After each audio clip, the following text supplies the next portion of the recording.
बहुत पहले एक राज्य था जहाँ एक बहादुर राजा राज करता था। वहाँ की रानी का दिल बहुत बड़ा था, पर राजा रानी को कोई संतान नहीं थी और उन्हें बच्चे की बहुत चाह थी। राज्य में मायूसी छाई हुई थी। इतनी मन्नतों के बाद आखिरकार राज्य में राजकुमार का जन्म हुआ। पर दुख की बात ये थी कि राजकुमार एक गधा था। राजा और ज्यादा मायूस हो गए। उनके राज्य का इकलौता वारिस एक गधा होगा। वो बहुत रोए, पर उन्हें इस बात का कोई जवाब नहीं मिला कि उनके घर गधा क्यों पैदा हुआ। अचानक वहां एक परी आई। ओ महाराज, ये सब आपके कर्मों का फल है। आपने अपने बचपन में खेल खेल में एक मासूम गधे को मार डाला था, जिसकी वजह से आपका बेटा इस रूप में पैदा हुआ है। मुझे माफ कर दो। मेरे पापों की सजा मुझे दे दो, पर मेरे बच्चे को मुक्त कर दो। आप तभी शापित हो गए थे जब अनजाने में आपसे ये हुआ था। मैं ये शाप वापस नहीं ले सकती, पर आपकी मदद कर सकती हूँ। रोज रात को गधे की खाल उतरा करेगी और ये असली राजकुमार बन जाएंगे। पर रोज सुबह होते ही ये फिर से गधे के रूप में आ जाएंगे। हे परी, पूरे राज्य के लोग हमारा मजाक उड़ाएंगे। ऐसा नहीं हो सकता कि मेरा बेटा दिन के वक्त इंसान और रात के वक्त गधा बन जाए। माफ कीजिएगा, पर श्राप को नहीं बदला जा सकता। पर घबराइए नहीं, ये कभी ना कभी तो टूटेगा और आपका बेटा हमेशा के लिए इंसान बन जाएगा। हाँ, ये कोई नहीं जानता कि कब और कैसे, पर संभल कर। अगर किसी ने श्राप के बारे में आपके मुंह से सुन लिया तो आपका बेटा हमेशा के लिए गधा बन जाएगा। मैं सिर्फ इतना ही कर सकती हूँ। ओह महाराज, आप बस हिम्मत मत हारिए, यकीन रखिए।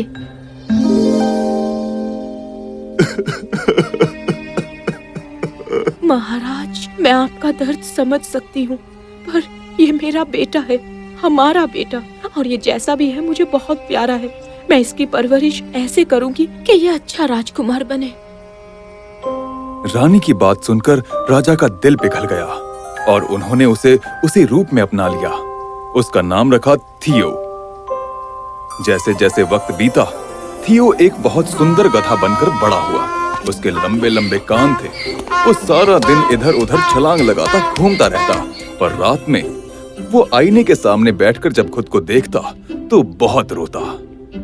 यही मेरी किस्मत है कि मैं राजकुमार हूँ, पर दुनिया के सामने एक जोकर।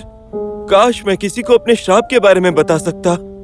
कैसे बताऊं कि शापित इंसान होना गधा होने से भी बदतर है। सब मुझसे दूर भागेंगे।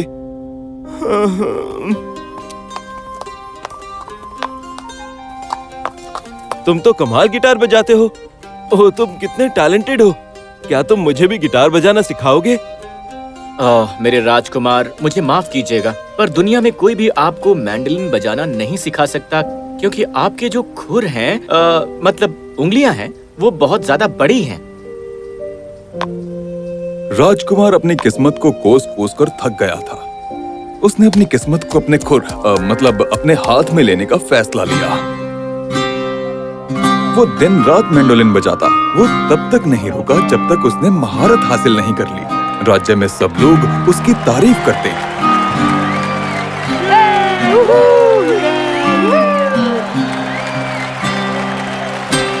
पर उससे भी उसके मायूस दिल को खुशी नहीं मिली।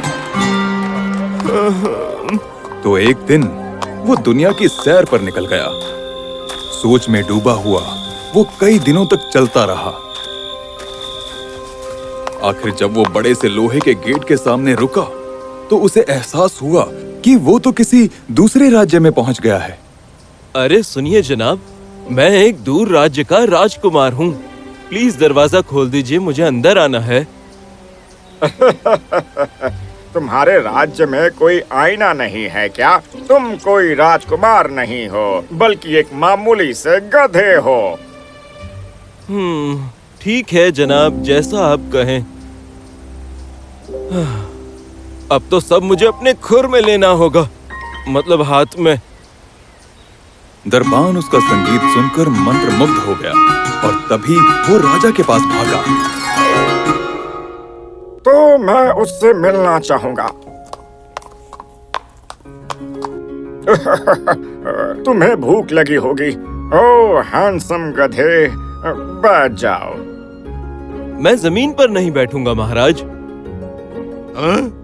हाँ तो तुम शौक से मेज पर बैठ सकते हो योद्धाओं के साथ। मैं कोई मामूली गधा नहीं हूँ बल्कि एक राजकुमार हूँ। मैं बैठूंगा तो राजा के साथ। क्योंकि क्या? जाने भी दो। तुमने सुना नहीं इसने क्या कहा? ये एक शाही गधा है। इसे मेरे साथ आकर बैठने दो।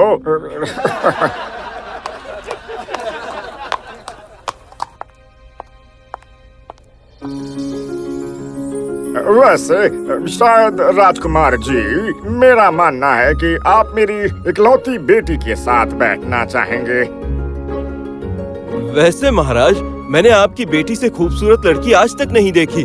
उसके साथ बैठना मेरे लिए सम्मान की बात होगी। और इस तरह राजकुमार गधा राजकुमारी के साथ बैठा। शुरुआत में राजकुमारी हिचकिचाई, पर बाद में ये देखकर काफी खुश हुई कि गधे ने खुद को कितना साफ सुथरा रखा हुआ है। वो सिर्फ तमीजदार ही नहीं बल्कि काफी समझदार भी था। राज दरबार के वही लोग जो उसे अंदर आता देख हंस रहे थे, अब उसकी समझदारी की दाद दे रहे थे। राजा भी उससे काफी प्रभावित हुए और उन्होंने उसे रुकने के लिए कहा। मुझे बहुत ही खुशी होगी महाराज। दिन बीते और राजकुमार गधे को राजकुमारी से प्यार हो गया। ला ला ला ला, ला ला ला ला।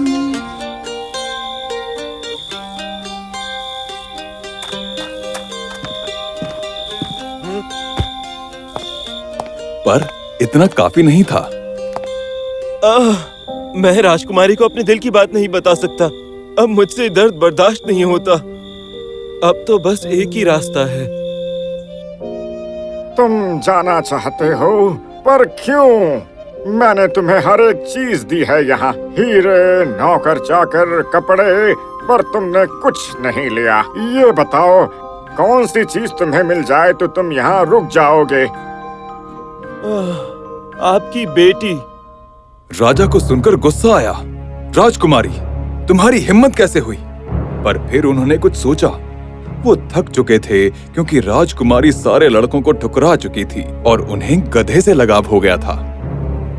शायद इससे उसे कुछ सबक मिले और जब वो गधे से बोर हो जाएगी तो उसके पास मेरी पसंद के लड़के से शादी करने के अलावा कोई रास्ता नहीं होगा। ठीक है, मुझे मंजूर है। तुम मेरी बेटी से शादी कर सकते हो।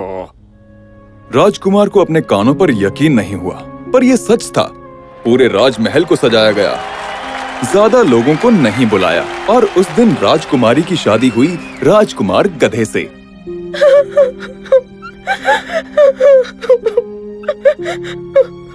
ओ राजकुमारी, प्लीज रो मत। तुम्हें रोते देख मुझे बुरा लग रहा है। बस थोड़ी देर इंतजार करो, फिर तुम देखोगी मैं असल में कौन हूँ। और जैसे ही चांद की रोशनी गधे पर पड़ी, उसकी खाल उतरकर नीचे गिर गई और राजकुमार थियो अपने असली रूप में आ गए। राजकुमार ने अपनी पत्नी को अपने श्राप के बारे में बताया। राजकुमारी राजकुमार को देखकर इतने खुश हुई कि वो गधे के बारे में बिल्कुल भूल ही गई। ओह थियो, तुम ही मेरे सपनों के राजकुमार हो। मैंने अब तक इतने लड़कों को ठुकराया क्योंकि मैं कब से तुम्हें अपने सपनों में देख रही हूँ, पर मुझे नहीं पता था कि किस्मत में हमारा मिलना इस तरह लिखा होगा। दिन बीते और महाराज देख रहे थे कि उनकी बेटी कितनी खुश है। उन्हें कुछ समझ नहीं आया, वो डर गए। फिर एक दिन एक नौकर ने उन्हें बताया कि जब वो राजकुमारी के कमरे के पास से गुजरा तो उसने क्या देखा। राजा को यकीन नहीं हुआ और उन्होंने सोचा कि वो खुद जाकर देखेंगे। वो इतने खूबसूरत राजकुमार को देखकर बहुत खुश हुए। गहरी सोच में डूबे हुए वो वहाँ से चले गए। ये कैसी रोशनी है? आप घबराइए नहीं महाराज। राजकुमार थियो अब अपने श्राप से मुक्त हो जाएंगे। आपको बस इतना करना है कि इस पानी की कुछ बूंदें उनकी गधे की खाल पर छिड़कनी है। वो खाल गायब हो जाएगी, वो भी हमेशा के लिए, और राजकुमार हमेशा अपने असली रूप में रहेंगे, हमेशा। राजा ने वही किया जो उनसे कहा गया और वो वापस आकर सो गए।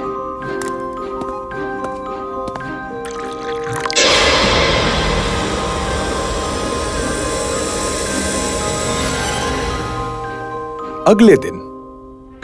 ओह, मेरी गधे की खाल कहाँ है? बस आप ये समझिए कि वो हमेशा के लिए चली गई है। नहीं, ये आपने क्या किया? अब सबको मेरे श्राप के बारे में पता चल जाएगा। आपने अपनी हिम्मत और हुनर से लोगों का दिल जीता है। आप एक खूबसूरत और होनहार राजकुमार हैं। लोग भले आपके श्राप के बारे में बात करेंगे, पर वो उतनी ही जल्दी उसे भूल जाएंगे। लोग ऐसे ही होते हैं राजकुमार, और अगर आपको डर है कि लोग क्या सोचेंगे, तो आप कभी खुश नहीं रह पाएंगे। जरा ये सोचिए, जब आप गधे के रूप में थे, तब आप बिना परवाह किए घूमते थे। बस हमेशा वैसे ही रहना, कभी मत बदलना। तो आगे क्या हुआ? होना क्या था? बहुत बड़ा जश्न हुआ और दोनों राज्यों ने राजकुमार और राजकुमारी की शादी की खुशियां मनाई। राजकुमार थियो अपने राज्य वापस आ गए और उनका राज तिलक हुआ। वो महान राजा बने और उन्होंने कई सालों तक राज किया। और अब वो राजकुमार गधे से बन गए थे राजकुमार थियो।